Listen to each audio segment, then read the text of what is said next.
미국 시장과 종목에 대한 정확한 판단을 한 걸음 더 다가보는 마켓맨 시간입니다. 오늘도 지난주 시장을 관통했던 그리고 이번 주 시장을 바라보는데 도움이 될 만한 두 가지 인사이트 준비를 해봤습니다. 첫 번째로 시장과 관련한 이야기부터 해보도록 하겠습니다. 좀 시장에 영향을 줄 만한 보고서가 나와서 내용을 살펴볼까 하는데요. 증시 조정을 준비하라는 골드만삭스라는 그런 헤드라인을 뽑아봤습니다.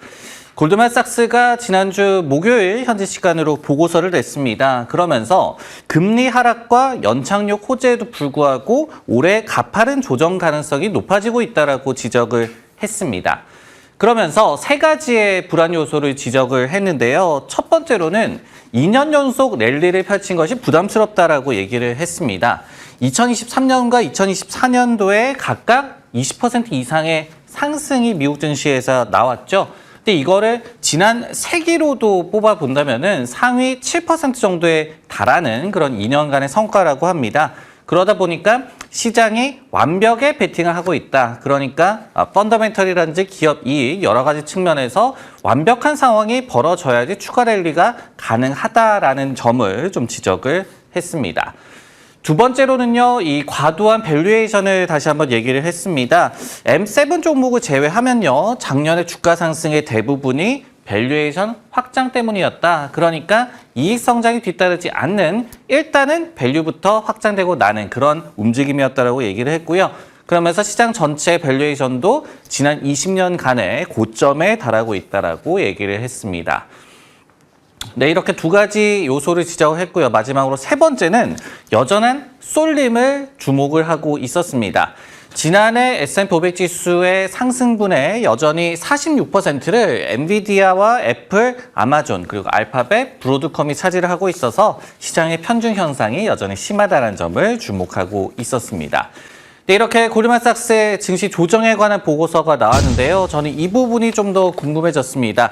어두운 새해 출발, 과연 불안의 원천이 어디일까? 그러면 어떤 상황이 벌어져야지 추가 랠리를 견인을 할 수 있을까? 생각을 한번 해봤습니다. 2025년도에도 미국 증시가 랠리를 이어가기 위해서는요. 결국은 안 가본 길을 가야 한다라는 게 불안의 원천이다라는 생각이 들었습니다.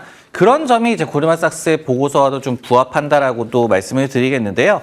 첫 번째로는 과도하게 상승한 거는 맞는 것 같습니다. 왜냐하면은 3년 연속 랠리는 힘들다라는 그런 의견이 많거든요. 그 이유는요, 역사적으로도 3년 연속 랠리를 하기는 매우 좀 어려웠습니다.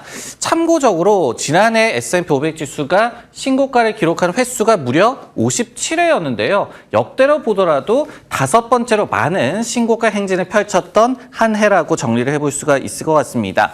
그런데요, 지난 2021년도를 기억하시는 분들, 그때 70회로 역대 2위의 이 신고가 횟수가 나왔습니다. 그런데 2022년 모두 다 기억을 하시듯이 심각한 좀 조정이 왔었죠. 이런 과도한 지금까지 상승에 대한 부담감을 생각을 해볼 수가 있을 것 같습니다.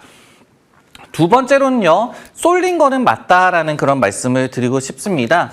S&P 500 지수 시총 상위 10개의 비중이 작년도에 38%였는데요. 지금 1980년 이후에 최대입니다. 근데 2위가 바로 31%, 그러니까 2023년 2년 연속으로 시총 탑 10의 비중이 과도하게 역대 최대급으로 높아지고 있다는 점을 저희가 생각을 해봐야 될 것 같습니다. 세 번째로 긴축 지속이라는 측면 역시도 불안의 원천으로 작용을 하고 있는 것 같습니다. 긴축이 지속을 한다면 증시가 조정을 보인다는 점은 저희가 역사적으로도 좀 봤던 그런 움직임이었는데요.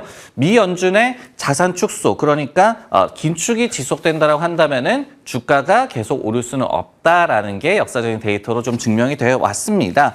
그런데요, 지난 2023년 이후에 연준의 자산이 지금 약 한 20% 정도 감소하고 있는 동안 S&P 500 지수는 토탈 리턴 기준으로 58% 정도 상승해 있는 그런 상황입니다. 이런 것들 때문에 이런 것들을 뛰쳐나가야지 추가 랠리가 가능하다. 그래서 불안의 원천이 생기고 있다라고 정리를 드릴 수가 있을 것 같습니다. 그렇다면은 랠리가 올해에도 지속되기 위해서는 뭐가 필요하겠느냐? 첫 번째는 더 광범위한 이익 성장이 나와줘야 될 것 같습니다. 지난주 방송에서도 제가 말씀을 드렸었는데요. 올해는 S&P 500 기업들의 이익 성장의 33%만 M7의 몫으로 좀 예상이 되고 있습니다. 즉, 좀 더 광범위한 측면에서의 이익 성장이 나타날 것으로 기대는 되고 있는데 이런 부분들이 현실화돼야 시장의 불안감이 좀 낮아질 수가 있겠다라는 점을 주목을 해봐야 될 것 같고요. 두 번째로는 기대만큼의 금리 하락이 좀 나타나야 될 것 같습니다. 골드만삭스도 이번에 고용지표가 나온 이후에 올해 기존의 금리나 전망이 3회였거든요. 그런데 이제 2회로 6월과 12월 이렇게 두 번밖에 없을 것이다라고 얘기를 하면서 증시 조정을 또 얘기를 하고 있습니다. 그렇기 때문에 상반기에 금리 인하가 없을 것이다. 이런 부분들은 당연히 이제 긴축 공포, 시장의 악재로 작용할 수 있음을 저희가 좀 생각을 해봐야 될 것 같습니다. 여기에 더불어서 이미 많이 오른 시중금리, 그러니까 국채금리가 이 같은 긴축에 대한 우려를 이미 반영했다라는 그런 움직임도 나오고 있습니다. 그렇기 때문에 국채금리의 움직임도 시장에 영향을 줄 가능성까지 살펴봐야 될 것 같습니다. 네, 이렇게 시장과 관련한 이야기 해봤고요. 이번에는 이 종목과 관련한 헤드라인 살펴보도록 하겠습니다. 중국 점유율이 하락하고 있다. 애플 족집게 지적인데요. 어떤 보고서 내용인지 살펴보도록 하겠습니다. 애플 이 족집게라고 하면은 애플 상황에 정통한 이 TD증권의 고홍치 애널리스트를 꼽아볼 수가 있을 것 같은데요. 지난주 금요일 날 이제 보고서를 냈습니다. 그러면서 아이폰의 중국 점유율이 하락하고 있다. 그러면서 출하량 부진 탓이다라고 얘기를 했습니다. 근거는요, 애플이 올해 생산과 관련해서 벤더들에게 신중한 스탠스를 취했다는 점을 들고 있었고요. 그리고 고홍치 애널리스트는 SE4가 출시함에도 불구하고 이제 상반기에 6% 출하량이 감소할 것으로 예상을 지금 하고 있는 상황입니다. 고 애널리스트는 또 이렇게 얘기를 했습니다. 애플이 앞으로 내놓을 신제품 2종이 너무 얇아서, 그러니까 슬림형이라서 eSIM만 지원을 하게 될 텐데 중국에서는 여전히 eSIM을 채택을 하지 않고 있죠. 그런 점들이 한계로 작용을 할 것이다라고 얘기를 했습니다. 작년에도 이 중국의 스마트폰 시장 전체는 보합권이었지만 아이폰의 출하량은 10에서 12% 정도 감소했을 것으로 고 애널리스트는 지금 추정을 하고 있는데요. 그러면서 애플 인텔리전스, 그러니까 온디바이스 AI 기능이 교체 수요를 자극하고 있지도 못하다라고 지적을 하고 있었습니다. 네, 같은 보고서 내용 살펴봤습니다. 그리고 이 부분을 좀 더 살펴봐야 될 것 같은데요. 연초 부진한 애플의 주가, 올해 전망을 한번 해보도록 하겠습니다. 애플의 주가 흐름을 좀 보면요. 작년에 31% 정도 상승을 했고요. 그리고 올해 약 한 9% 정도 하락을 하고 있습니다. 그러니까 뭐 그렇게 특출난 그런 움직임은 아니고 타 빅테크와 동조화돼서 좀 비슷하게 움직이고 있다라고 정리를 해볼 수가 있을 것 같은데요. 그런 상황이죠. 고밍치 애널리스트의 경고 한번 새겨들을 만하다라고 생각을 해볼 수가 있을 것 같습니다.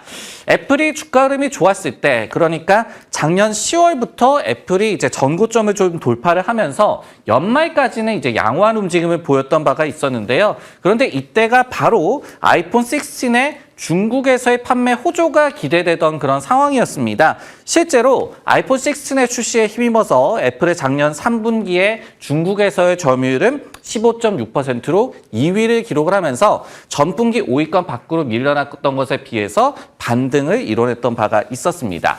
그런데 이후에 이제 아이폰 16의 판매가 지지부진하다라는 얘기가 좀 전해지고 있었습니다. 출시 후에 3개월 누적으로 3,720만 대, 전년 대비해서, 그러니까 전작 대비해서 부진한 움직임을 보였던 바가 있었고요.